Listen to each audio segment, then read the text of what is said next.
Good evening. Last கிளாஸில் வந்து Indian கான்ஸ்டியூஷனோட history வந்து நம்ம பார்த்துருப்போம். இன்றைக்கி வந்து பார்த்திங்கன்னா அதில் கண்டினியூஷன் அப்படியே நம்ம பார்ப்போம். ஸோ 1773 ரெகுலேட்டிங் ஆக்டில் ஸ்டார்ட் பண்ணி கவர்மெண்ட் ஆஃப் இந்தியா ஆக்ட் 1935 வரைக்கும் நம்ம கம்ப்ளீட்டாக பார்த்துருப்போம். இன்றைக்கி வந்து இந்தியன் இண்டிபெண்டன்ஸ் ஆக்ட் அப்படிங்கிற சட்டத்துலேருந்து நம்ம ஸ்டார்ட் பண்ணிக்கலாம். ஓகேவா? இந்திய சுதந்திர சட்டம் அல்லது இந்திய விடுதலை சட்டம் எப்படி வேணால் எழுதிக்கலாம். இந்திய சுதந்திர சட்டம் 1947ன்னு போட்டுக்கோங்க. இந்திய சுதந்திர சட்டம் 1947, இந்தியன் இண்டிபெண்டன்ஸ் ஆக்ட் 1947 போட்டிருக்காங்க இந்த சட்டம். ஓகேவா? இந்தியன் இண்டிபெண்டன்ஸ் ஆக்ட் 1947 அதை மட்டும் போட்டுக்கோங்க. 1947. அடுத்தது, இப்போது இந்த விடுதலை சட்டம்ங்கிறது உருவாகிறதுக்கு காரணமாக இருந்தது யார் அப்படின்னா ஃபஸ்ட்டு கிளமெண்ட் அட்லி. இந்த கிளமெண்ட் அட்லி இங்கிலாந்து பிரதமராக இருக்கும்போது இவர் ஒரு அனௌன்ஸ்மெண்ட் கொடுக்குறாரு. என்னைக்குன்னா February 20, February 20, 1947. February 20, 1947, February 20 1947 ஒரு அனௌன்ஸ்மெண்ட் கொடுக்குறாரு. யார்? கிளமெண்ட் அட்லி அப்படிங்கிறவர். என்ன அனௌன்ஸ்மெண்ட் கொடுக்குறாருன்னு பார்த்தீங்கன்னா, இந்தியாவில் பிரிட்டிஷ் ஆட்சி அப்படிங்கிறது, இந்தியாவில் பிரிட்டிஷ் ஆட்சிங்கிறது 1948 ஜூன் மாதம் 30 எண் பண்ணிடுவோம். அதாவது அதுக்கப்புறத்துலேருந்து இந்தியர்கள் கையிலேயே ஆட்சியை கொடுத்துருவோம் அப்படின்னு சொல்கிறாங்க. பிரிட்டிஷ் ஆட்சிங்கிறது முடிஞ்சு போய் இந்தியர்களுடைய ஆட்சி அப்படிங்கிறது தொடங்கப்படும் அப்படின்னு ஒரு அனௌன்ஸ்மெண்ட் கொடுக்குறாரு. புரியுதா? February 20 1947 கிளமெண்ட் அட்லி கொடுத்த ஒரு அறிவிப்பு தான் என்னென்னா, 1948 ஜூன் 30 நாங்கள் இந்தியாவை விட்டு வெளியேறிடுவோம், இதுக்கப்புறம் நீங்களே ரூல் பண்ணிக்கலாம் அப்படின்னு சொல்கிறாரு கிளமெண்ட் அட்லி. ஓகேவா? ஸோ அதுவே வந்து ஒரு சந்தோஷமான விஷயம் தான். பட் ஆனால் இவருக்கு அப்புறம் மவுண்ட் பேட்டன் அப்படின்னு ஒருத்தரை வந்து இந்தியாவுடைய என்ன சொல்கிறது, ஒரு கவர்னராக அப்பாயின்ட் பண்ணுறாங்க. வைஸ்ராயாக இருந்திருப்பாங்க இல்லையா, அந்த வைஸ்ராயாக மவுண்ட் பேட்டனை அப்பாயின்ட் பண்ணுறாங்க இந்தியாவுக்கு. அவர் என்ன பண்ணுறாரு அப்படின்னா, ஜூன் 3 1947 நாங்கள் வந்து இந்த நாட்டை விட்டு போயிடுவோம் அப்படின்னு அனௌன்ஸ்மெண்ட் பண்ணுறாரு. ஜூன் 3 1947 இந்த டேட்லேயே நாங்கள் 1947 ஜூன் 3 நாங்கள் இந்த நாட்டை விட்டு போயிடுவோம்னு அறிவிக்கிறார். அப்போ மவுண்ட் பேட்டன் அறிவித்த டேட் என்ன அப்படின்னா ஜூன் 3, 1947. புரியுதா?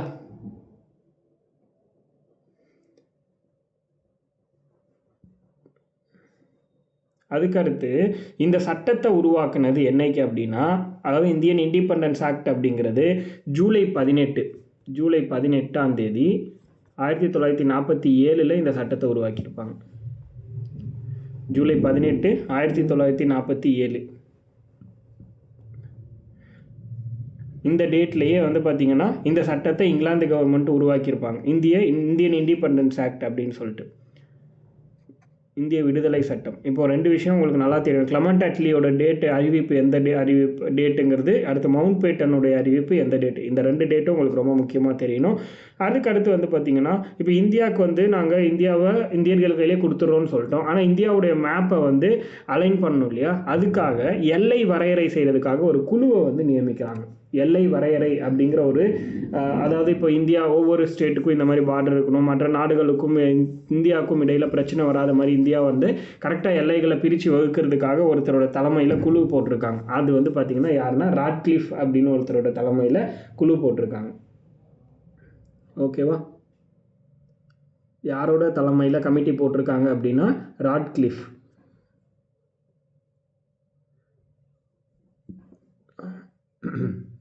அவரோட தலைமையில் ஒரு கமிட்டி ஒன்று போட்டிருக்காங்க. எல்லை வரையறை குழு அப்படின்னு சொல்லலாம், ராட்க்ளிஃபுடைய கமிட்டிக்கு பேர்.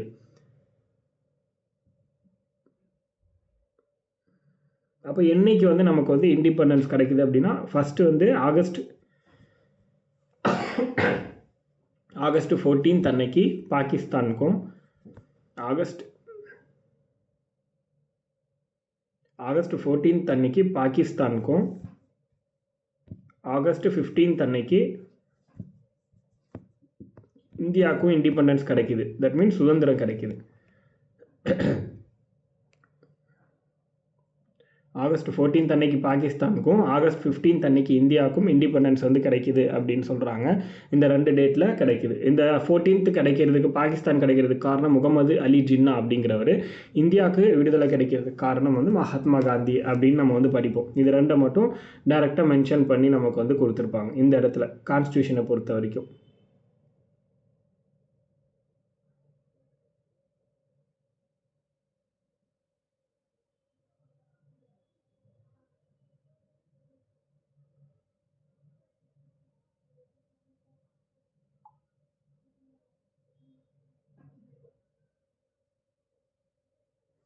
அதுக்கடுத்து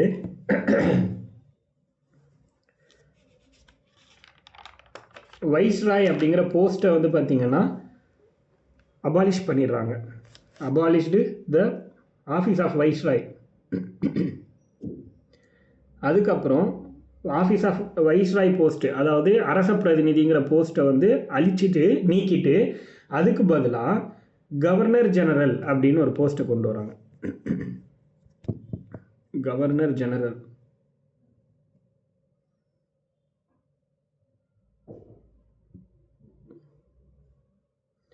அப்போது ஆஃப்டர் இண்டிபெண்டன்ஸ், நல்லா நோட் பண்ணிக்கோங்க இதை, after independence first governor general of India அப்படின்னா Mountbatten, Lord Mountbatten அப்படின்னு நம்ம சொல்லணும். புரியுதா? ஆஃப்டர் இண்டிபெண்டன்ஸ், சுதந்திரம் கிடைத்ததற்கு பிறகு இந்தியாவின் முதல் கவர்னர் ஜெனரலாக இருந்தவர் யாருன்னா மவுண்ட் பேட்டன் பிரபு, லார்ட் மவுண்ட் பேட்டன் பிரபு. லார்ட் மவுண்ட் பேட்டன்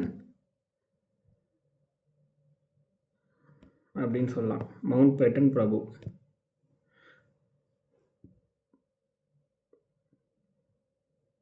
ரொம்ப ஒரு முக்கியமான நபர் இவர். சுதந்திரம் கிடைச்சதுக்கப்புறம் இந்தியாவோட முதல் கவர்னர். அதுக்கடுத்து சுதந்திரம் கிடைச்சதுக்கப்புறம் இந்தியாவுடைய 2வது கவர்னர் யாருன்னு கேட்கலாம்.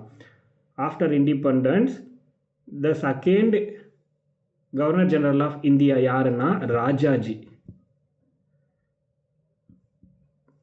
அதே மாதிரி இந்த கேள்வியை வேறு எப்படி கேட்கலான்னா, after independence who is the governor general of India, அதே மாதிரி இந்தியன் அப்படின்னு மென்ஷன் பண்ணி கேட்கலாம். புரியுதா? ஒரே ஒரு இந்தியன், அதாவது கவர்னர் ஜெனரல் பதவியில் பொறுப்பு வகித்த ஒரே இந்தியர் யார் அப்படின்னா ராஜாஜி. புரியுதா? ஏன்னா பிரிட்டிஷ்காரங்களாக மட்டும்தான் இருந்தாங்க கவர்னர் ஜெனரல்ங்கிற போஸ்ட்டில். அந்த போஸ்ட்லேயே இந்தியர் ஒருத்தர் இருந்தாருன்னா அது ராஜாஜி தான். Only one person in this post அப்படின்னா ராஜாஜி, வேறு யாருமே கிடையாது. அப்போ அந்த இந்தியர் அப்படின்னு மென்ஷன் பண்ணாங்கன்னா ராஜாஜி. ஆஃப்டர் இண்டிபெண்டன்ஸ்க்கு அப்புறம் பிரிட்டிஷ், அதாவது பிரிட்டிஷ்லேருந்து ஒரு கவர்னர் ஜெனரல் இருந்தாருன்னா அது மவுண்ட் பேட்டன், இந்தியாவிலேருந்து ஒரு கவர்னர் ஜெனரல் இருந்தாருன்னா ராஜாஜி. இவங்களை தவிர வேறு யாருமே அதுக்கப்புறம் கிடையாது. கடைசியாக ராஜாஜி தான் கவர்னர் ஜெனரலாக இருப்பார். அதுக்கப்புறம் எலெக்ஷன் நடத்தி பார்லிமெண்ட்டுங்கிற ஒரு கான்செப்ட் வந்து அந்த போஸ்ட்டே இல்லாமல் போயிடுச்சு மொத்தமாக. இவ்வளோ தான் இந்தியன் இண்டிபெண்டன்ஸ் ஆக்ட் அப்படிங்கிறது. கிளியரா?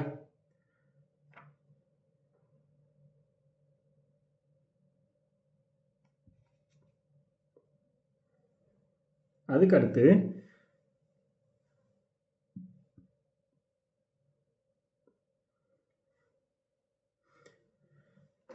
இந்தியன் கான்ஸ்டியூஷன் எப்படி உருவாச்சுன்னு பார்க்கலாம். டிமாண்ட் ஃபார் ஏ கான்ஸ்டியூயன்ட் அசம்பிளி அப்படின்னு போட்டுக்கோங்க. Demand for A constituent assembly, இந்திய அரசியலமைப்பு உருவான முறை அப்படின்னு கூட போட்டுக்கோங்க தமிழில். இந்திய அரசியலமைப்பு உருவான முறை.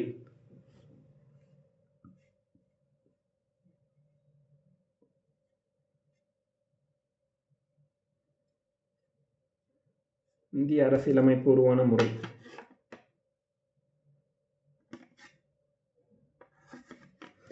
ஸோ ஃபர்ஸ்ட்டு இந்தியாவுக்கு ஒரு அரசியலமைப்பு வேணும் அப்படின்னு சொன்னது யாருன்னா எம்என் ராய். 1934 எம்என் ராய் அப்படிங்கிறவர் தான் முதல்ல இந்தியாவுக்குன்னு ஒரு அரசியலமைப்பு தனியாக வேணும் அப்படின்னு கேட்டவர்.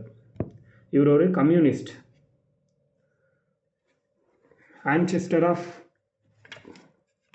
கம்யூனிஸ்ட் மூமெண்ட் அப்படின்னு சொல்லலாம் அவரை.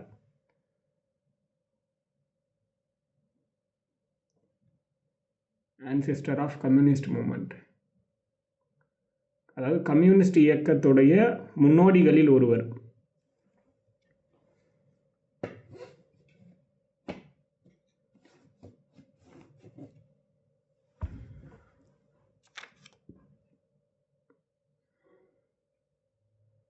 இவர் தான் முதல்ல இந்தியாவுக்கு அரசியலமைப்புன்னு ஒன்று வேணும் அப்படின்னு கேட்டவர். காங்கிரஸ் அதுக்கடுத்து 1935 ரெண்டாவதாக இந்தியாவுக்கு அரசியலமைப்பு வேணும்னு கோரிக்கை வச்சது யார் அப்படின்னா இந்தியன் நேஷனல் காங்கிரஸ்.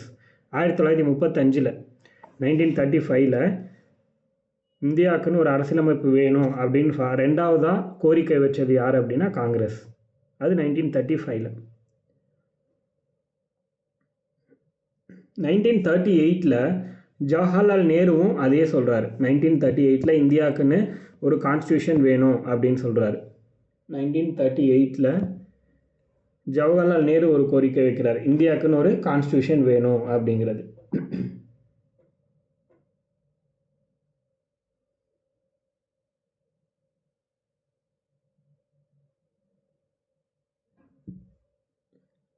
அதுக்கடுத்து சரி இவங்க இவ்வளோ சொல்கிறாங்களே அப்படின்னு சொல்லிட்டு இவங்களுக்கு அந்த அதிகாரத்தை கொடுக்கலாமா வேணாவா அப்படிங்கிற மாதிரி ஒரு ஆய்வு பண்ணுறதுக்காக, ஒரு ரிவ்யூ பண்ணுறதுக்காக ஒரு கமிட்டி அனுப்பி வைக்கிறாங்க இந்தியாவுக்கு. அதுதான் கிரிப்ஸ் கமிட்டி அப்படின்னு சொல்கிறாங்க. கிரிப்ஸ் கமிட்டி போட்டிருக்காங்க. ஸ்டாஃபோர்ட் கிரிப்ஸ் அப்படிங்கிற ஒருத்தரோட தலைமையில், ஸ்டாஃபோர்ட் கிரிப்ஸ் அவரோட தலைமையில் 1942 கமிஷன் போட்டிருக்காங்க. கிரிப்ஸ் குழு, தூதுக்குழுன்னு சொல்லுவாங்க தமிழில். கிரிப்ஸ் தூதுக்குழு எப்போன்னா 1942. ஆனால் இவங்களோட கமிஷனோட ரிப்போர்ட் வந்து ஃபெயிலியர்.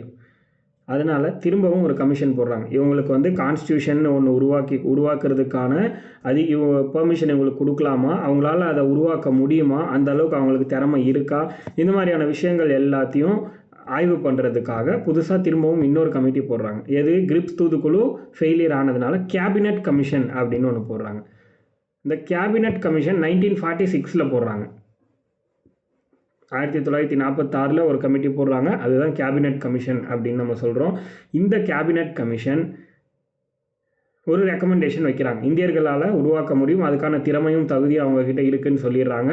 அதனால் இந்த கேபினட் கமிஷனுடைய ரிப்போர்ட்டை பேஸ் பண்ணி தான் இந்தியன் கான்ஸ்டியூஷன் அப்படின்னு ஒன்று உருவாச்சுன்னு சொல்கிறாங்க. ஸோ அதுக்கு முக்கிய காரணம் கேபினட் கமிஷன் அப்படிங்கிறது தெரியணும், புரியுதா? அது எப்படி உருவாச்சுன்னா ஃபஸ்ட்டு கான்ஸ்டிடியூயன்ட் அசம்பிளி அப்படிங்கிற பெயரில் உருவாச்சு. கான்ஸ்டிடியூயன்ட் அசம்பிளி, தட் மீன்ஸ் என்னென்னா அரசியல் நிர்ணய சபை அப்படின்னு சொல்லுவாங்க. அதாவது பார்லிமெண்ட் மாதிரி ஒரு அந்த டைம் பார்லிமெண்ட் 1950 தான் பார்லிமெண்ட்டுன்னு ஒன்று உருவாச்சு, பாராளுமன்றம்ங்கிறது. ஆனால் அதுக்கு முன்னாடி பாராளுமன்றமாக செயல்பட்டது என்ன அப்படின்னா இந்த கான்ஸ்டிடியூயன்ட் அசம்பிளி தான். அதாவது இந்திய அரசியல் நிர்ணய சபை அப்படின்னு சொல்லலாம். இந்தியாவோட முதல் பாராளுமன்றம் அப்படின்னு கூட இதை சொல்லலாம். இந்தியாவோட ஃபர்ஸ்ட் பார்லிமெண்ட் அப்படிங்கிற மாதிரியும் சொல்லலாம். இது அரசியல் நிர்ணய சபை. இது உருவாகிறதுக்கு முக்கிய காரணம் யாருன்னா கேபினட் கமிஷன். அவங்களோட ரெக்கமெண்டேஷன் படி தான் இதை உருவாக்கியிருப்பாங்க.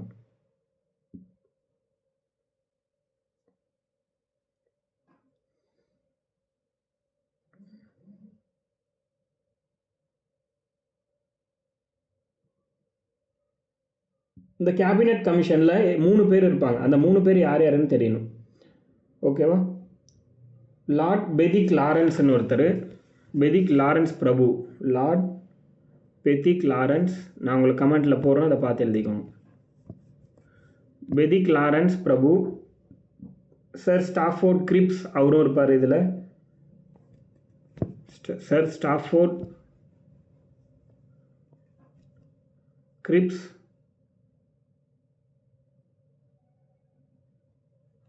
அடுத்து வந்து பார்த்தீங்கன்னா ஏவி அலெக்சாண்டர்.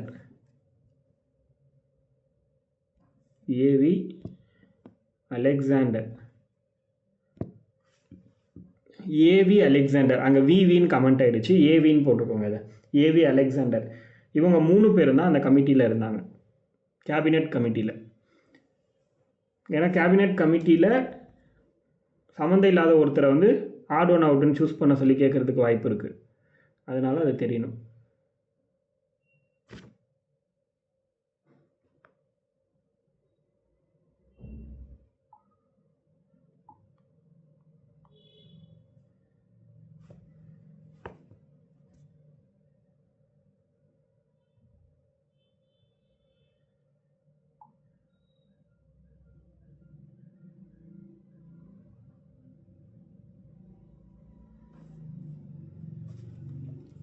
ஓகேவா?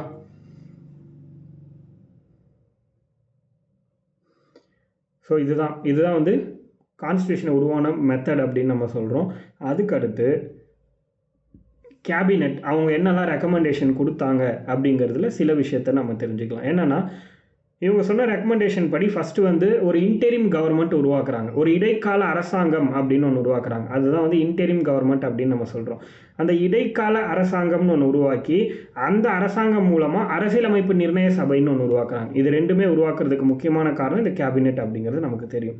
ஸோ இன்டெரிம் கவர்மெண்ட் அண்ட் என்னது அப்படின்னா கான்ஸ்டியூயன்ட் அசம்பிளி. ஸோ அதுக்கடுத்து அரசியல் நிர்ணய சபைக்கான தேர்தல் நடத்துகிறாங்க. எலெக்ஷன், அரசியல் நிர்ணய சபைக்கான தேர்தல் நடத்துகிறாங்க. யார்? இந்த கேபினெட் மூலமாக, கேபினெட்டோட பரிந்துரையின்படி அரசியல் நிர்ணய சபைக்கான தேர்தல் அப்படி ஒன்று உருவாக்குறதுக்காக புதுசாக வந்து தேர்தல் நடத்துகிறாங்க. எப்போனா ஜூலை 1946 கான்ஸ்டிடியூயன்ட் அசம்பிளின்னு ஒன்று உருவாக்குறதுக்காக ஜூலை மாதம் 1946 எலெக்ஷன் நடத்துகிறாங்க.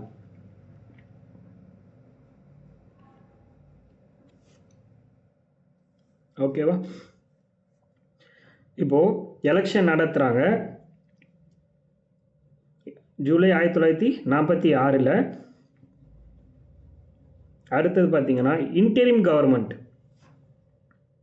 இடைக்கால அரசாங்கம் எப்போ உருவாகுதுன்னா செப்டம்பர் 2, 1946. இடைக்கால அரசாங்கம் எப்போ உருவாச்சுன்னா செப்டம்பர் 2, 1946 இடைக்கால அரசாங்கம்ங்கிறது உருவாயிருக்கு. செப்டம்பர் 2, 1946. இந்த இடைக்கால அரசாங்கம் இருக்கு இல்லையா, இன்டெரிம் கவர்மெண்ட், அதோட தலைவர் யாருன்னா நேரு, ஜவஹர்லால் நேரு.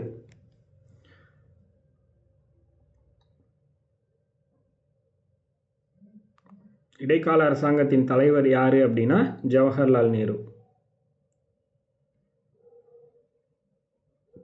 எப்போ உருவாக்குனாங்க இடைக்கால அரசாங்கம்னா செப்டம்பர் 2, 1946.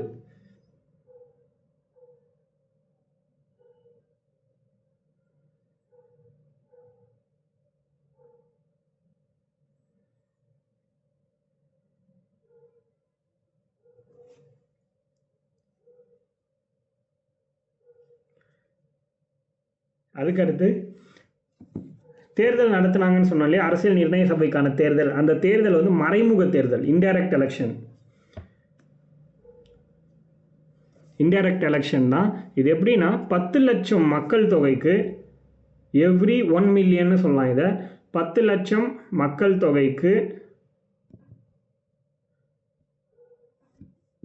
ஒரு பிரதிநிதியை தேர்ந்தெடுக்கிறாங்க. 10 லட்சம் மக்கள் தொகைக்கு ஒரு கேண்டிடேட் அப்படிங்கிற மாதிரி தேர்ந்தெடுக்கிறாங்க. அந்த மாதிரி மொத்தமாக இந்த தேர்தலுக்காக தேர்ந்தெடுக்கப்பட்ட மொத்த உறுப்பினர்கள் எவ்வளோ பேருன்னு பார்க்கலாம். டோட்டல் கேண்டிடேட்ஸ், எலெக்ஷனுக்காக தேர்ந்தெடுக்கப்பட்ட டோட்டல் கேண்டிடேட்ஸ் மொத்த உறுப்பினர்கள் 10 லட்சத்துக்கு ஒருத்தர் அப்படிங்கிற மாதிரி தேர்ந்தெடுத்தாங்க. அப்படி தேர்ந்தெடுத்ததில் மொத்தமாக 389 மெம்பர்ஸ் இருக்காங்க. வேட்பாளர்கள், எலெக்ஷனுக்காக தேர்ந்தெடுக்கப்பட்ட வேட்பாளர்கள் மொத்தமாக 389 நபர்கள். இந்த 389ல் 389ல் பிரிட்டிஷ் இந்தியாவிலேருந்து 296 மெம்பர்ஸ், அதாவது நம்ம இந்தியர்கள் அப்படின்னே சொல்லலாம். அந்த டைமில் 296 மெம்பர்ஸ் வந்து பிரிட்டிஷ் இந்தியா.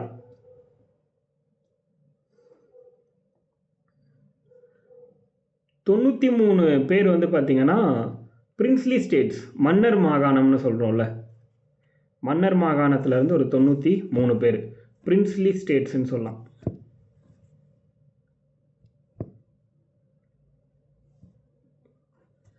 அதுலேருந்து ஒரு 93 பேர். இது ஆட் பண்ணால் உங்களுக்கு வந்து கம்ப்ளீட்டாக அந்த அமௌண்ட் வந்துடும். எத்தனை மொத்தமாக 389 மெம்பர்ஸ் அப்படிங்கிறது வந்துடும். 296 + 93. அந்த 296 வந்து பிரிட்டிஷ் இந்தியான்னு பார்த்தோம்ல, அதை இன்னமும் நம்ம பிரிக்கலாம். என்ன அப்படின்னா அதில் 292 மெம்பர்ஸ் வந்து பார்த்திங்கன்னா இந்த ப்ராவின்ஸ் இருக்கும் இல்லையா, மொத்தம் 11 ப்ராவின்ஸ், அந்த ப்ராவின்ஸ்லேருந்து சூஸ் பண்ணாங்க. அந்த 11 அதாவது 11 கவர்னர்ஸ் இருக்காங்க இல்லையா, அந்த 11 ப்ராவின்ஸில் இருக்கிற கவர்னர்ஸ் மூலமாக அந்த 292 சூஸ் பண்ணியிருக்காங்க.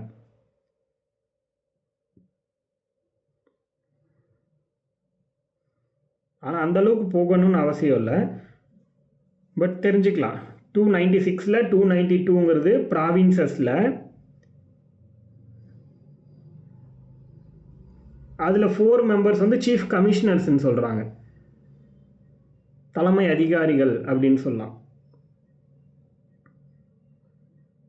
பட் நமக்கு தேவை 389, 296, 93 இந்த கான்செப்ட் தேவை. 389 எப்படி பிரிக்கிறாங்கன்னா 296 மெம்பர்ஸ் பிரிட்டிஷ் இந்தியா, மன்னர் மாகாணத்துலேருந்து ஒரு 93, இந்த கான்செப்ட் தான் நமக்கு முக்கியம்.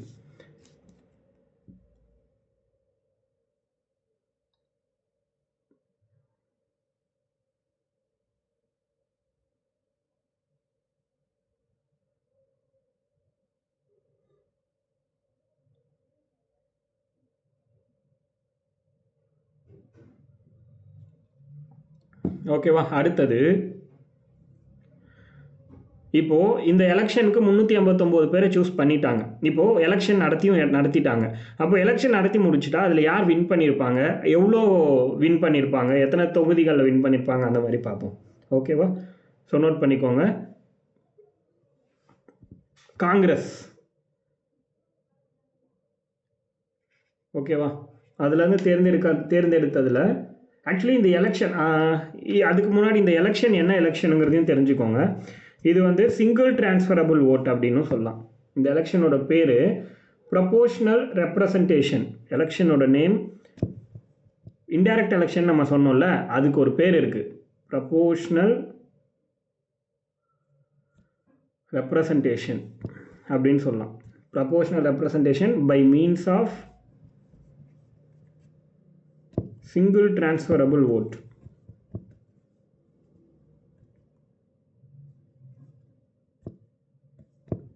அப்படின்னு சொல்லலாம்.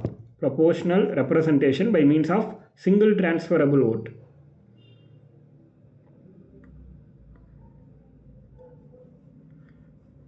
அதாவது ஒற்றை மாற்று வாக்கு அப்படின்னு சொல்லலாம். விகிதாச்சார அடிப்படையிலான ஒற்றை மாற்று வாக்கு அப்படின்னு சொல்லுவாங்க தமிழில் இந்த எலெக்ஷனுக்கு பேர்.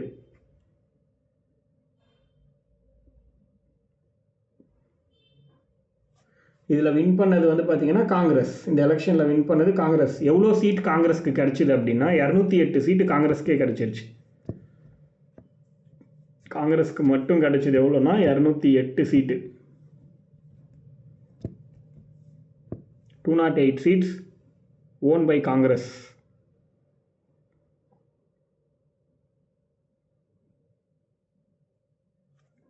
அடுத்து முஸ்லீம் லீக்.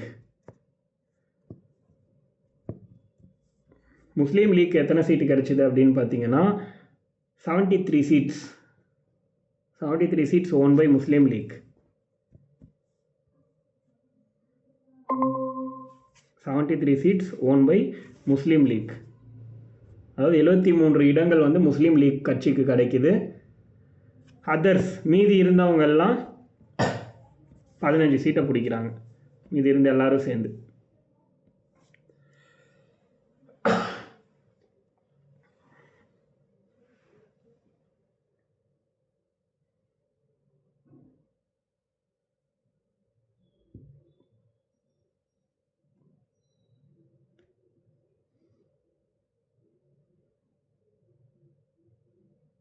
அதே மாதிரி அசம்பிளியில் முக்கியமான பர்சனாலிட்டி, சுதந்திரத்துக்காக போராடின முக்கியமான பர்சனாலிட்டிஸ் எல்லாருமே இருந்தாங்க. ஆனால் வித்தவுட் காந்தி. புரியுதா? வித்தவுட் காந்தி. காந்தி வந்து அரசியலமைப்பு செயல்பாடு எதுலேயுமே ஈடுபடலை. அதனால் காந்தியோட பேரை நம்ம இதில் பார்க்கவே மாட்டோம் எங்கேயுமே. ரொம்ப முக்கியம். காந்தியும் ப்ளஸ் வந்து காந்தி இந்திய சுதந்திரத்துக்காக போராடினவரா, அதே பாகிஸ்தான் சுதந்திரத்துக்காக போராடினவர்னு ஒருத்தர் சொன்னானே, அவர் யார் சொல்லுங்க பார்ப்போம்.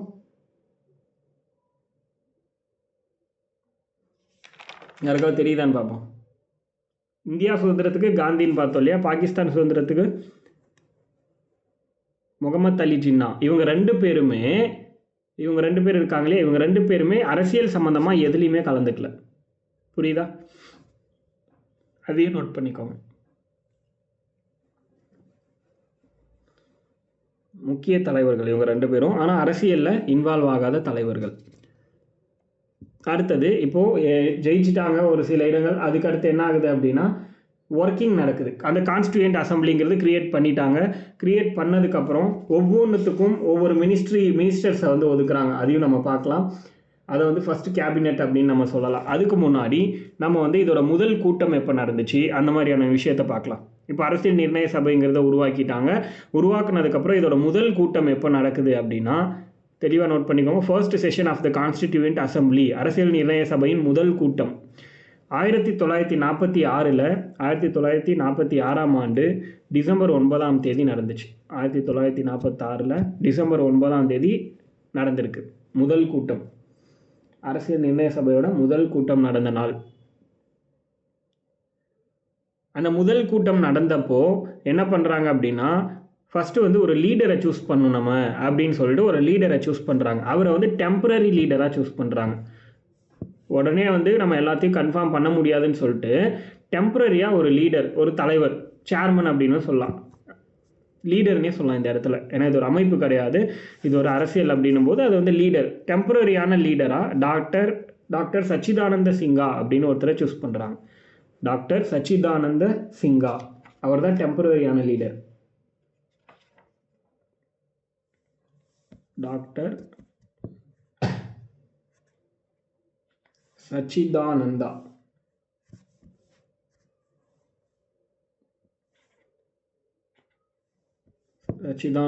சிங்கா இவரை வந்து டெம்பரரி லீடராக சூஸ் பண்ணுறாங்க. ஏன் டெம்பரரி லீடராக சூஸ் பண்ணுறாங்க அப்படின்னா இவர் தான் அங்கே இருக்கிறவங்களே ரொம்ப வயதானவர். எந்த அளவுக்குன்னா அடுத்த நாளே இறந்து போயிட்டார் அவர். புரியுதா? தற்காலிக தலைவராக முதல் கூட்டத்தில் தேர்ந்தெடுக்கப்பட்டவர் டாக்டர் சச்சிதானந்த சிங்கா. அவர் ஏன் சூஸ் பண்ணாங்கன்னா அவர் தான் வயதில் மூத்தவர் அப்படின்னு சொல்கிறாங்க. இது வந்து ஃப்ரெஞ்சில் அந்த மாதிரி சூஸ் பண்ணுவாங்க. ஒரு கட்சியில் வந்து யாரை தலைவராக சூஸ் பண்ணலாம் அப்படிங்கிற கேள்விக்கு யார் ரொம்ப மூத்த வயதினரோ அவரை தான் தலைவராக சூஸ் பண்ணுவாங்க. அந்த வழக்கம் வந்து ஃப்ரெஞ்சில் வந்து இருக்குது. புரியுதா? ஃப்ரெஞ்சு அரசாங்கத்தில் அந்த ஐடியாவை பேஸ் பண்ணி இவங்க அதை வந்து ஃபாலோ பண்ணியிருக்காங்க. அதுக்கடுத்து இப்போ இவர் வந்து டிசம்பர் 10ஆம் தேதி இறந்து போயிடுறாரு. டிசம்பர் 9ஆம் தேதி முதல் கூட்டத்தில் இவரை சேர்மனாக சூஸ் பண்ணுறாங்க. ஆனால் 10ஆம் தேதி இறந்து போயிடுறாங்க. அதனால இரண்டாவது கூட்டம் தொடங்குறாங்க உடனடியாக. Second session of the constituent assembly, இந்த அரசியல் நிர்ணய சபையோட இரண்டாவது கூட்டம் நடக்குது. எப்போ அப்படின்னா அடுத்த நாள், அவர் இறந்த அடுத்த நாள் என்னைக்கு அப்படின்னா டிசம்பர் 11 1946. டிசம்பர் 11 1946 அந்த டேட்டில் செகண்ட் செஷன் நடத்துகிறாங்க. இப்போ என்ன பண்ணிட்டாங்க அப்படின்னா பெர்மனண்ட்டாக ஒரு சேர்மனை வந்து சூஸ் பண்ணிட்டாங்க. பெர்மனண்ட் லீடர் அப்படின்னு நிரந்தர தலைவர் டாக்டர் ராஜேந்திர பிரசாத் அவர் தான் நிரந்தர தலைவராக சூஸ் பண்ணுறாங்க. இதுக்கு எப்போனா ரெண்டாவது கூட்டத்தில் ராஜேந்திர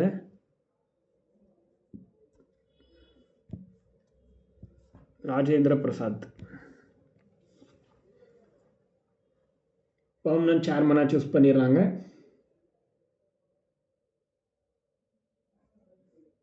அதுக்கடுத்து இதுக்கு வந்து துணைத் தலைவர் ஒருத்தரை சூஸ் பண்ணுறாங்க. எப்போ அப்படின்னா ஜனவரி 25 அடுத்த செஷனில், ஜனவரி 25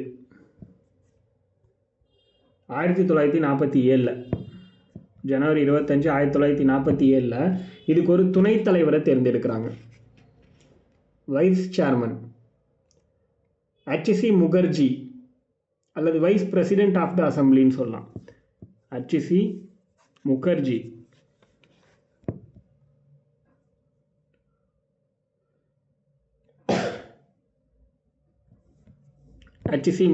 இவரை தான் வந்து பார்த்தீங்கன்னா வைஸ் பிரசிடெண்ட்டாக சூஸ் பண்ணுறாங்க, துணைத் தலைவர். ஒரு குறிப்பிட்ட காலகட்டத்துக்கு அப்புறம் இதுக்கு இன்னொரு துணைத் தலைவரும் தேர்ந்தெடுக்கிறாங்க. அது எப்போன்னா ஜூலை 16 1947. ஸோ இந்த டேட்டில் இருந்து இன்னொரு துணைத் தலைவரையும் அப்பாயின்ட் பண்ணிட்டாங்க. அவர் பேர் என்னென்னா VT கிருஷ்ணமாச்சாரி. மொத்தம் 2 துணைத் தலைவர் இதுக்கு. VT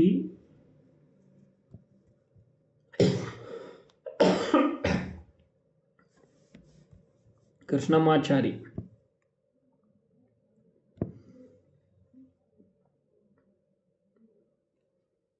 அவர் தான் செகண்ட் வைஸ் பிரசிடெண்ட். 2 பேரும் ஒரே டைமில் இருந்தாங்க. அதுக்கடுத்து அட்வைசர், ஆலோசகராக ஒருத்தங்களை அப்பாயிண்ட் பண்ணுறாங்க. ஆமாம், 1947, சாரி 1946ன்னு போட்டேன், 1947. ஹச்சி முகர்ஜி சூஸ் பண்ணது 1947. அதாவது எல்லாருமே, ஹச்சி முகர்ஜியாக இருக்கட்டும், வி.டி. கிருஷ்ணமாச்சாரி 2 பேருமே 1947 தான்.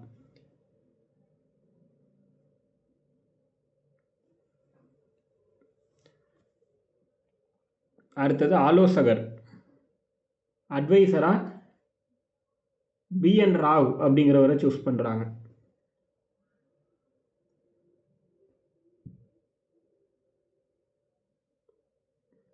Advisor of the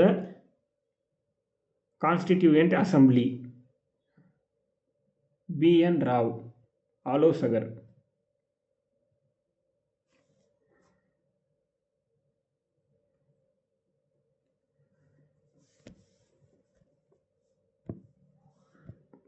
PN. Rao.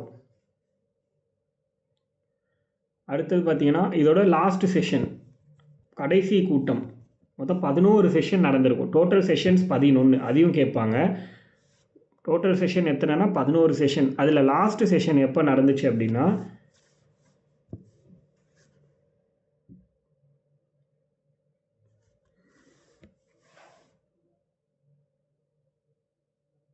1950 ஜனவரி 24 கடைசி கூட்டம் நடந்தது. 1950 ஜனவரி 24 கடைசி கூட்டம் நடந்துச்சு.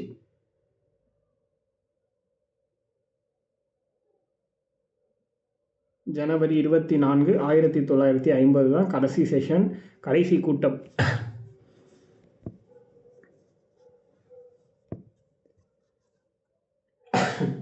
ஜனவரி 24, 1950.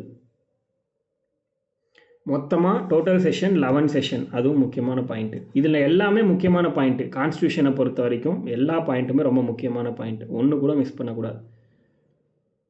Totally 11 sessions. அதே மாதிரி இந்த செஷன்ஸ் எவ்வளோ நாள் நடந்துச்சு அப்படின்னா, இதை இப்படியும் கேட்கலாம், கான்ஸ்டியூஷன் எழுதி முடிக்க எவ்வளோ நாள் ஆச்சு அப்படின்னும் கேட்கலாம். ஸோ எப்படி கேட்டாலும் ஒரே ஆன்சர் தான். இந்த செஷன் எவ்வளோ நாள் நடந்துச்சு அப்படின்னா 2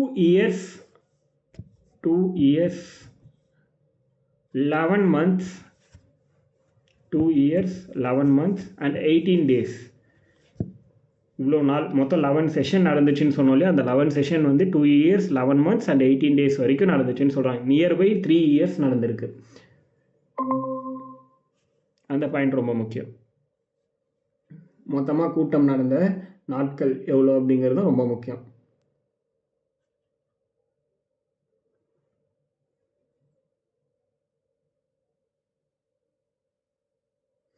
அதே மாதிரி அரசியலமைப்பு, இந்திய அரசியலமைப்பு உருவாகிறதுக்கு எவ்வளோ எக்ஸ்பெண்டிச்சர் ஆயிருக்கு, எவ்வளோ செலவாயிருக்கு அப்படின்னு கேட்கலாம். எவ்வளோ செலவு அப்படின்னா 64 லட்சம் செலவாயிருக்கான். இந்தியன் கான்ஸ்டியூஷனை உருவாக்குறதுக்கு அந்த காலகட்டத்திலேயே 64 லட்சம் ரூபா செலவாயிருக்குன்னு சொன்னாங்க.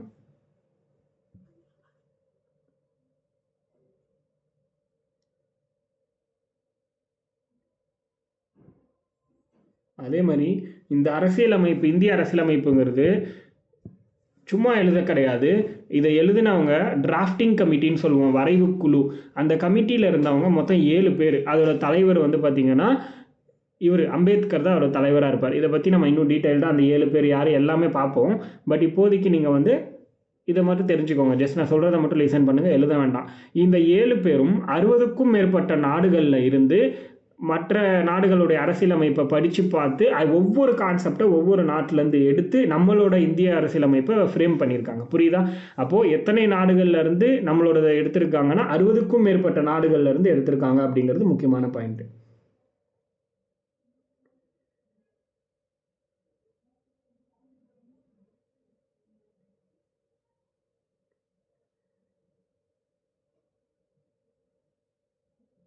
ஓகேவா? அடுத்தது அப்ஜெக்டிவ் ரெசல்யூஷன், குறிக்கோள் தீர்மானம் அப்படின்னு ஒன்று. அப்ஜெக்டிவ் ரெசல்யூஷன், தட் மீன்ஸ் குறிக்கோள் தீர்மானம். இதை கொண்டு வந்தது யாருன்னா ஜவஹர்லால் நேரு. குறிக்கோள் தீர்மானம்ங்கிற கான்செப்டை இன்ட்ரோடியூஸ் பண்ணது யாருன்னா ஜவஹர்லால் நேரு.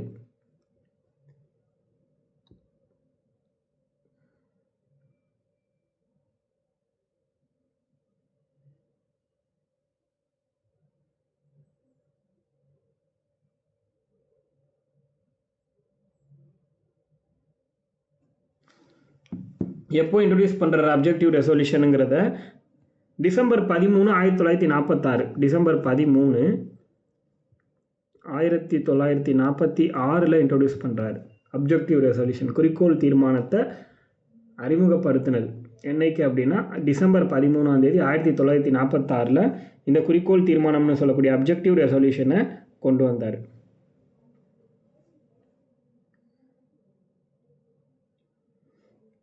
இது அரசியல் நிர்ணய சபையால் ஏற்றுக்கொள்ளப்பட்ட நாள். இது அவர் அவங்கக்கிட்ட சப்மிட் பண்ணுது அரசியல் நிர்ணய சபை. ஏன்னா அப்போ பார்லிமெண்ட் மாதிரி இருந்தது இவங்க தான். அப்போ இவங்கக்கிட்ட தான் எல்லா விஷயமும் கொடுப்பாங்க, இவங்க தான் எல்லாத்துக்கும் பெர்மிஷன் கொடுப்பாங்க. புரியுதா? இப்போ பார்லிமெண்ட்டுக்கிட்ட சப்மிட் பண்ணுறோம் எல்லாத்தையும், ஆனால் அப்போ இந்த பார்லிமெண்ட்டுக்கிட்ட சப்மிட் பண்ணியிருப்பாங்க. அதுக்கு பேர் தான் கான்ஸ்டிடியூயன்ட் அசம்பிளி, அரசியல் நிர்ணய சபைன்னு சொல்கிறோம். அப்போ அவங்க அதை அக்செப்ட் பண்ணிக்கிட்டது குறிக்கோள் தீர்மானத்தை. என்னைக்கு அப்படின்னா அரசியல் நிர்ணய சபையால் குறிக்கோள் தீர்மானம் ஏற்றுக்கொள்ளப்பட்ட நாள் ஜனவரி 22 1947 இந்த டேட்டில் ஏற்றுக்கொள்ளப்பட்டது. ஜனவரி அக்செப்டட் பை Jan 22, 1947. இதுதான் பிற்காலத்தில் லேட்டராக என்ன ஆயிடுச்சு அப்படின்னா இந்திய அரசியலமைப்போட முகப்புரையாக மாறிடுச்சு. Preamble of the constitution, preamble of the Indian கான்ஸ்டியூஷனாக மாறிடுச்சு. புரியுதா? இப்போ ப்ரீஆம்பிளாக இருக்கு இல்லையா, அதுதான் பார்த்திங்கன்னா இதுக்கு முன்னாடி அப்ஜெக்டிவ் ரெசல்யூஷனுங்கிற கான்செப்டில் நேருவால் அறிமுகப்படுத்தப்பட்டது. இன்றைக்கி அது ப்ரீஆம்பிள்ங்கிற பேரில் இருக்குது.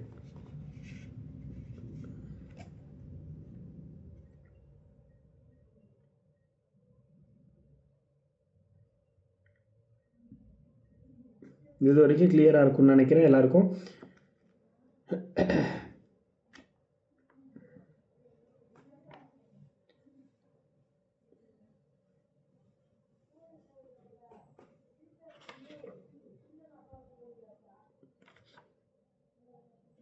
வேறு என்னெல்லாம் பண்ணியிருக்காங்க அப்படின்னா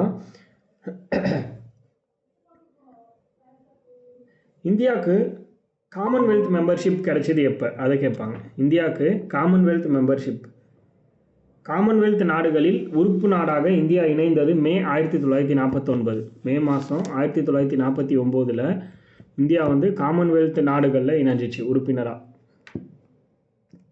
இந்தியா காமன்வெல்த் நாடுகளில் உறுப்பினராக இணைந்தது எப்போன்னா மே மாதம் 1949. அது ஒரு முக்கியமான பாயிண்ட்டு.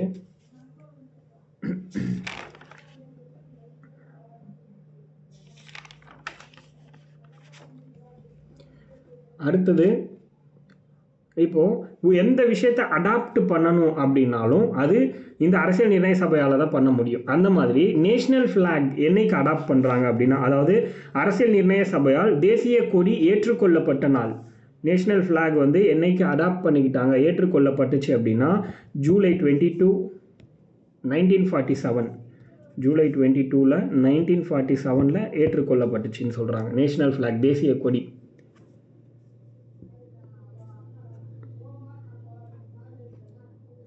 அதுக்கு அடுத்தது நேஷ்னல் ஆந்தம், தேசிய கீதம் என்னைக்கு ஏற்றுக்கொள்ளப்பட்டுச்சு அப்படின்னா, இதையெல்லாம் ஏற்றுக்கொண்டவர்கள் யாருன்னு கேட்டாங்கன்னா கான்ஸ்டிடியூயன்ட் அசம்பிளி, அவங்களால ஏற்றுக்கொள்ளப்பட்டுச்சு, பார்லிமெண்ட்டால் கிடையாது. ஏன்னா அப்போ இருந்தது பார்லிமெண்ட் மாதிரி இருந்தது, அதுதான். புரியுதா? அடுத்தது நேஷ்னல் ஆந்தம். நேஷ்னல் ஆந்தம் 1950 ஜனவரி 24 அக்செப்ட் பண்ணிக்கிட்டாங்க. 1950 ஜனவரி 24. அடுத்தது நேஷ்னல் சாங். நேஷ்னல் சாங் அது சேம் டேட் தான் அதுவும். இது ரெண்டுமே ஒரே நாளில் ஏற்றுக்கொள்ளப்பட்டுச்சு, ஜனவரி 24, 1950.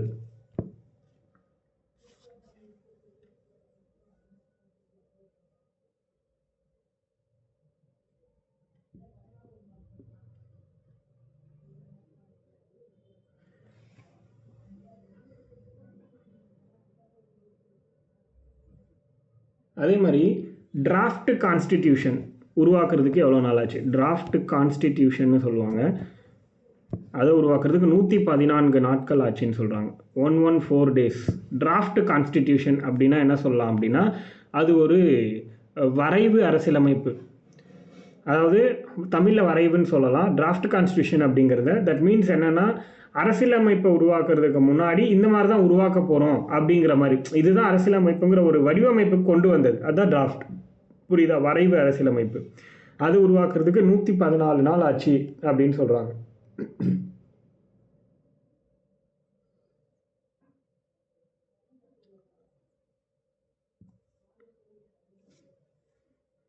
ஓகே, அதுக்கடுத்து இப்போது சில கமிட்டிஸ் போட்டாங்க ஒவ்வொரு வேலையும் பார்க்குறதுக்குன்னு சொல்லிட்டு ஒவ்வொரு டைப் ஆஃப் கமிட்டிஸ் வந்து அப்பாயின்ட் பண்ணுறாங்க. அந்த கமிட்டிஸ் எல்லாம் யார் சேர்மன் அப்படிங்கிறத நம்ம தெரிஞ்சுக்கலாம். மொத்தமாக 22 கமிட்டிஸ் போட்டாங்க. எத்தனை கமிட்டிஸ் மொத்தமாக போட்டாங்க அப்படின்னா 22 கமிட்டி போட்டிருப்பாங்க. அந்த 22 கமிட்டியில் நம்ம முக்கியமான கமிட்டிஸ் மட்டும் பார்க்கலாம். மேஜராக நம்ம வந்து 13 கமிட்டியை பற்றி பேசுவோம். அரசியல் நிர்ணய சபையால் போடப்பட்ட கமிட்டி 22, அதில் நம்ம மேஜராக தெரிஞ்சுக்க வேண்டியது 13 கமிட்டி முக்கியமானது.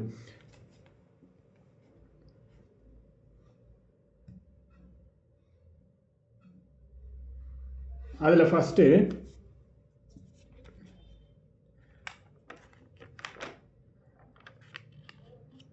இந்த கமிட்டியில்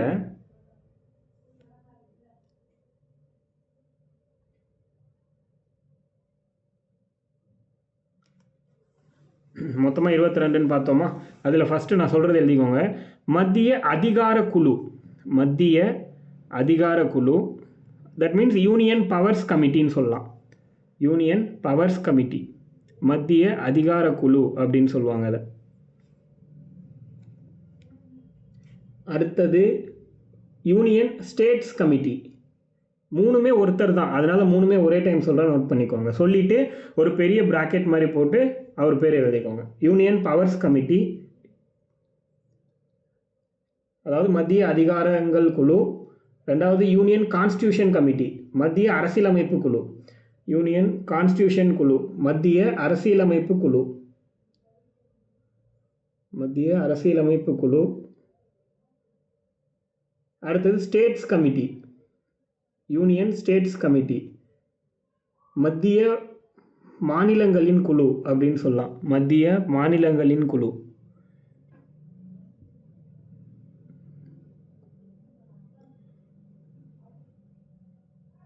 இந்த மூணு குழுக்குமே யார் வந்து சேர்மனாக அப்பாயின்ட் பண்ணுறாங்கன்னா ஜவஹர்லால் நேருவை சேர்மனாக அப்பாயின்ட் பண்ணுறாங்க. இந்த மூணு கமிட்டிக்குமே ஜவஹர்லால் நேரு தான் chairman.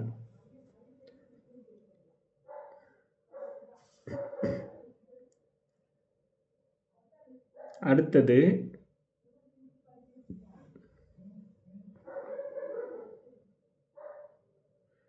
Provincial constitution committee.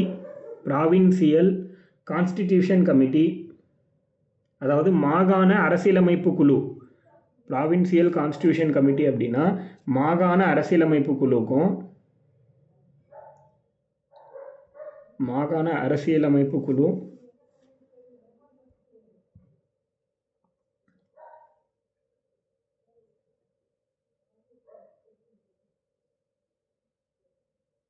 Minorities, நான் ஒரு கண்டென்ட் சொல்கிறேன், அப்படியே நோட் பண்ணிக்கோங்க. அந்த கமிட்டியும் அடுத்த committee advisory committee on fundamental rights.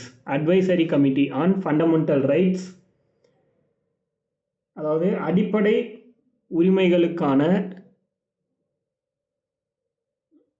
அடிப்படை உரிமை மற்றும் அப்படின்னு போட்டுக்கோங்க. அடிப்படை உரிமை மற்றும் சிறுபான்மையினர், அடிப்படை உரிமை மற்றும் சிறுபான்மையினர் மற்றும் பழங்குடியினர்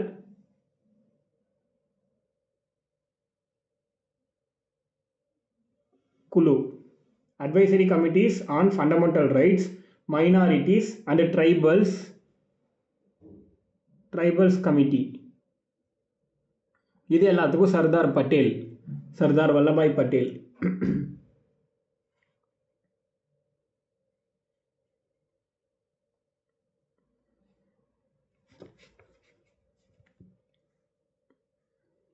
okay, provincial constitution committee, advisory committee on fundamental rights, minorities and tribals committee.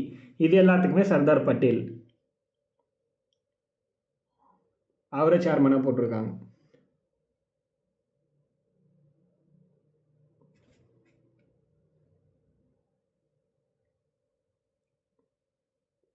அதே மாதிரி இந்த ஃபண்டமெண்டல் ரைட்ஸ்ன்னு பார்த்தோம் இல்லையா, அதில் சப் கமிட்டி ஒன்று போட்டிருக்காங்க.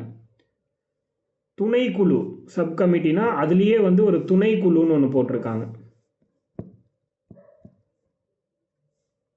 இந்த சப் கமிட்டிக்கு ஃபண்டமெண்டல் ரைட்ஸ் அடிப்படை உரிமைகளுக்கான துணைக்குழுவுக்கு யார் சேர்மன்னா ஜேபி கிருபாலினி. ஜேபி கிருபாலினி.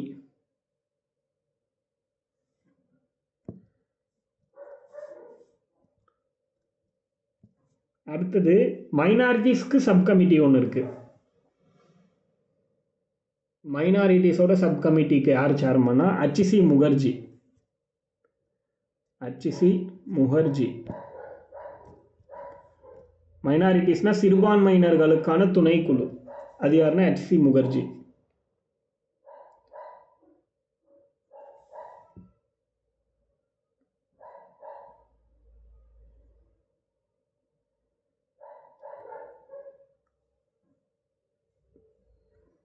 அதுக்கு அடுத்து rules of procedure committee. Rules of procedure. Rules of procedure committee இது Rajendra Prasad, doctor Rajendra Prasad. Rules of ப்ரொசீஜர்னா செயல்முறை விதிகள் குழு. செயல்முறை விதிகள் குழு இது வந்து ரூல்ஸ் ஆஃப் ப்ரொசீஜர் அப்படின்னு சொல்கிறோம். அதுவும் ஸ்டீரிங் கமிட்டின்னு ஒன்று இருக்குது. ஸ்டீரிங் கமிட்டி அதுக்கு அடுத்து ஸ்டீரிங் கமிட்டி. இது ரெண்டுத்துக்கும் தமிழில் இயக்கக்குழு, இது ரெண்டுத்துக்குமே doctor Rajendra Prasad. Rules of procedure கமிட்டியும் ஸ்டீரிங் கமிட்டி இது ரெண்டுத்துக்குமே டாக்டர் ராஜேந்திர பிரசாத் தான் chairman.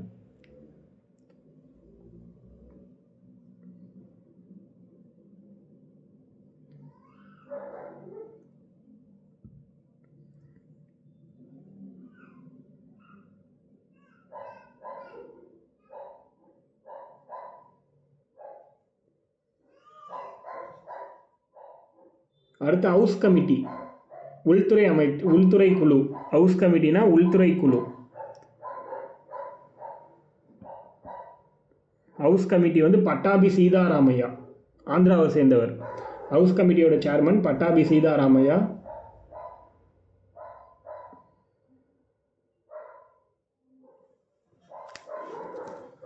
Pattabhi Sitaramayya house committee அப்படின்னா.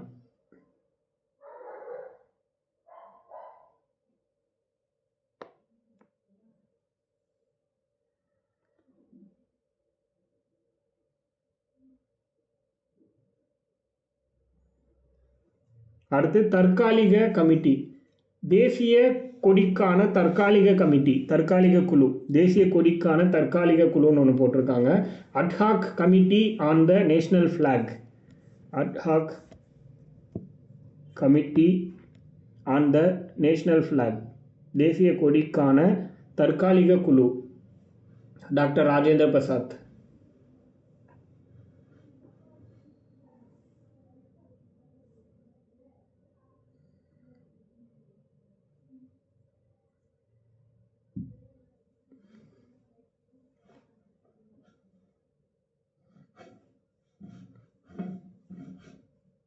அதுக்கடுத்து ஆர்டர் ஆஃப் பிஸ்னஸ் கமிட்டி.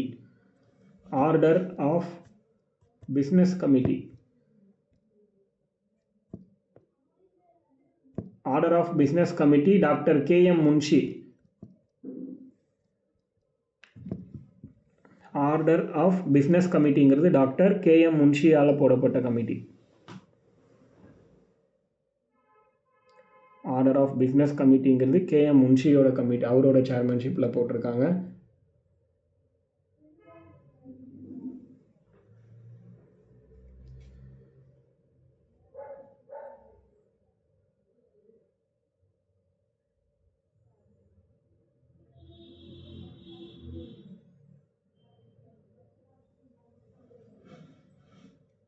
அடுத்தது டிராஃப்டிங் கமிட்டி,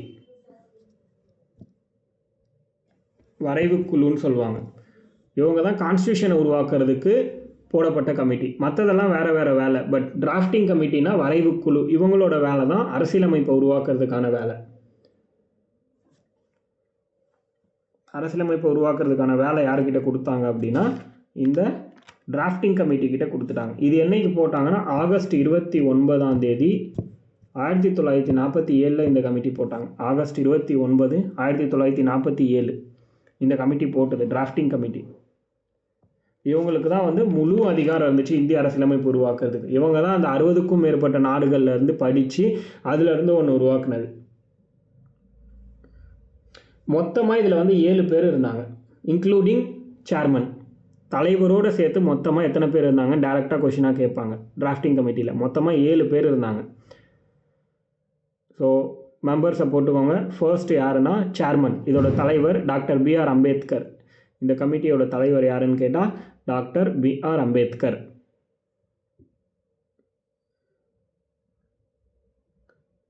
ரெண்டாவது N. Gopalaswami Iyengar. N. Gopalaswamy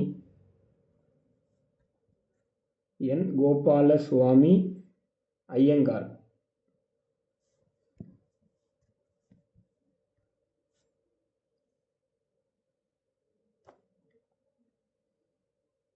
N. Gopalaswami Ayyangar. அல்லாடி கிருஷ்ணசுவாமி ஐயர் மூணாவது. அல்லாடி கிருஷ்ணசாமி மூணாவது அல்லாடி கிருஷ்ணசாமி ஐயர். நாலாவது doctor K.M. Munshi. Doctor K.M. Munshi. Krishnaswami ஐயர்னா ஒய் வரணும், சாமி அப்படின்னா பார்த்துக்கோங்க, அது அந்த இடத்துல ஐ வந்துடுச்சு. Alladi Krishnaswami Iyer, doctor K.M. முன்ஷி. அடுத்தது Syed Mohammed Saadulla. Syed Mohammed Saadulla. Syed Mohammed Saadulla. Ambedkar, N. Gopalaswami Ayyangar, Alladi Krishnaswami Iyer, doctor K.M. Munshi, Syed Mohammed Saadulla. அடுத்து N. மாதவராவ். N. மாதவராவ். ஆக்சுவலாக இந்த மாதவராவ் ஃபஸ்ட்டே வர கிடையாது. இவருக்கு முன்னாடி இன்னொருத்தர் இருந்தார்.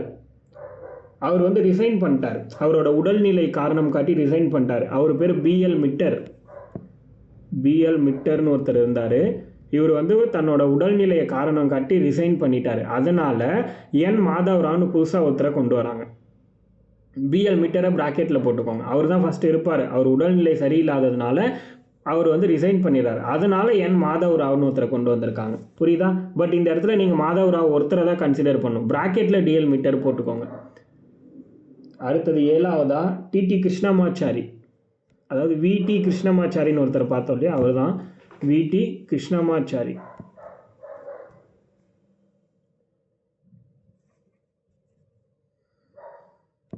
V.T. கிருஷ்ணமாச்சாரி அடுத்தது லாஸ்ட்டு.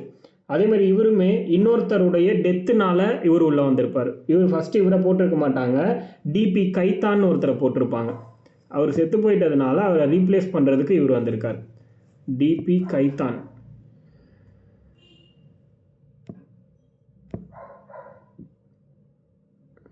D.P. கைத்தான் அப்படிங்கிற ஒருத்தரை போட்டிருக்காங்க. அவர் வந்து இறந்திருப்பார். அதனால் T.T. கிருஷ்ணமாச்சாரியை 7th மெம்பராக புதுசாக அப்பாயிண்ட் பண்ணுறாங்க. இதுதான் அந்த 7 பேர். 9 பேர் கணக்கு. ஆனால் 7 பேரை தான் நம்ம வந்து சொல்லணும். மீதி 2 பேர் வந்து ரிசைன் பண்ணி, ஒருத்தர் ரிசைன் பண்ணிட்டார், ஒருத்தர் இறந்து போயிட்டார். அதனால உள்ள 2 பேரை கொண்டு வந்திருப்பாங்க. அதெல்லாம் நமக்கு கணக்கு கிடையாது. மொத்தமாக 7 பேருங்கிறது தான் கான்செப்ட். ஓகே, இந்த 7 பேரும் சேர்ந்து கான்ஸ்டியூஷனை உருவாக்குறதுக்கான வேலையை ஆரம்பித்து ஒர்க் பண்ணிகிட்டு இருக்காங்க. இவங்க இந்த ஒர்க்கை முடிச்சுட்டு ஃபர்ஸ்ட் டிராஃப்ட் சப்மிட் பண்ணுறாங்க. ஃபர்ஸ்ட் ஒரு டிராஃப்ட் வந்து சப்மிட் பண்ணுறாங்க. அதாவது முதல் வரைவு நாங்கள் முடிச்சிட்டோம் அப்படின்னு சொல்லிட்டு, ஃபஸ்ட்டு செட்டு வந்து முடிச்சிட்டோம் அப்படின்னு சொல்லிட்டு மொத்தமாக முடிச்சு ஒரு கொடுக்குறாங்க. யாருக்கிட்ட? கான்ஸ்டியூண்ட் அசம்பிளி கிட்ட. இதை பார்த்துக்கிறதுக்கு யார் கையில் பெர்மிஷன் இருக்குன்னா ஜவஹர்லால் நேரு. இதை வந்து கன்சிடர் பண்ணுறதுக்கு இவங்க கரெக்டாக பண்ணுறாங்களா இல்லையாங்கிறது எல்லாமே வந்து ஒரு ஸ்குவாட் மாதிரி அவர் கைக்கு தான் போகும். இது புரியுதா? ஃபஸ்ட்டு டிராஃப்ட் முதல் வரைவு எப்போ சப்மிட் பண்ணுறாங்கன்னா 1948 பிப்ரவரி மாதம் கொடுக்குறாங்க. 1948 பிப்ரவரி மாதம் முதல் வரைவுங்கிறது சப்மிட் பண்ணுறாங்க. அதில் நிறைய விஷயங்கள் வந்து மிஸ்டேக்காக இருக்குது, இதை வந்து மாற்றணும் அப்படி இப்படின்னு சொல்லி நிறைய கரெக்ஷன்ஸ் வைக்கிறாங்க. புரியுதா? அந்த கரெக்ஷன்னு மொத்தம் எத்தனைனா கிட்டத்தட்ட 10,000க்கும் மேற்பட்ட கரெக்ஷன்ஸ் வந்து வைப்பாங்க. கிட்டத்தட்ட 7,000 கரெக்ஷன் சொல்லுவாங்க. அதில் 2,473 கரெக்ஷன்ஸ் வந்து வேலிடுன்னு கண்டுபிடிச்சாங்க. மொத்தம் 7,000 சில்லற கரெக்ஷனு ஓரளவுக்கு வேலிட். அதில் வேலிட் அப்படின்னா 2,473 கரெக்ஷன் வேலிட். அந்த கரெக்ஷன் எல்லாத்தையும் ரெடி பண்ணி திரும்பி செகண்ட் டிராஃப்ட் ஒன்று சப்மிட் பண்ணுறாங்க. செகண்ட் டிராஃப்ட் இது என்னைக்கு, இரண்டாவது வரைவு என்னைக்குன்னா 1948 அக்டோபர் மாதம். 1948 அக்டோபர் மாதத்தில் செகண்ட் டிராஃப்டை சப்மிட் பண்ணுறாங்க. செகண்ட் டிராஃப்ட் என்னைக்குன்னா 1948 அக்டோபர் மாதத்தில் சப்மிட் பண்ணுறாங்க.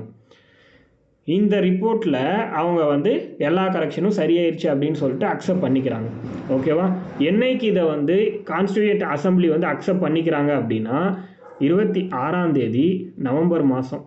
26ஆம் தேதி நவம்பர் மாதம் 1949 1949வது வருஷத்தில் 26ஆம் தேதி நவம்பர் மாதம் 1949வது வருஷத்தில் தான் இதை அக்செப்ட் பண்ணிக்கிறாங்க.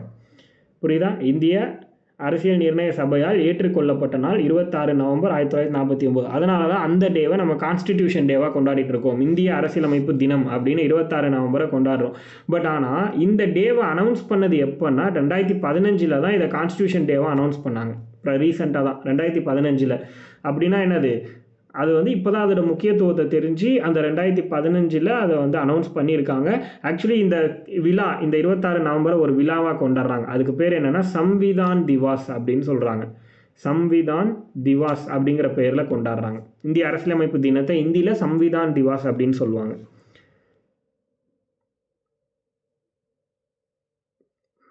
அடுத்தது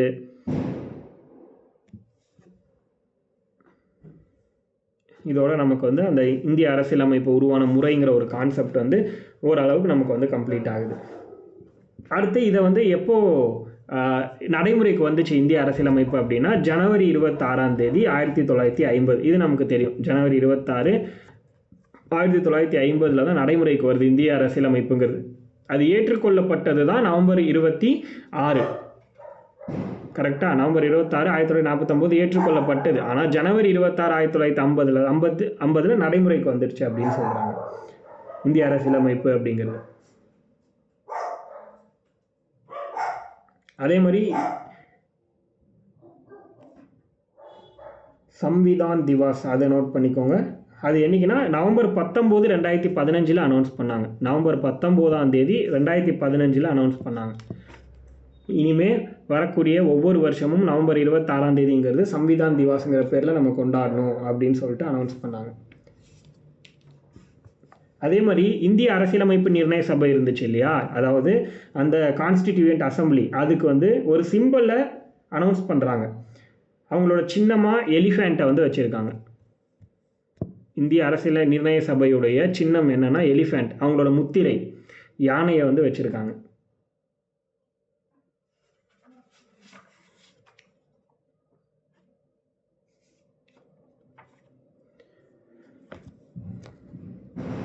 ஓகேவா? இன்றைக்கி நம்ம வந்து இது போதுமானது. நியூ இயர் என்ஜாய் பண்ணுங்கள் எல்லோரும். மீதியை நம்ம வந்து நாளைக்கு 1ஆம் தேதி நாளைக்கு பார்ப்போம்.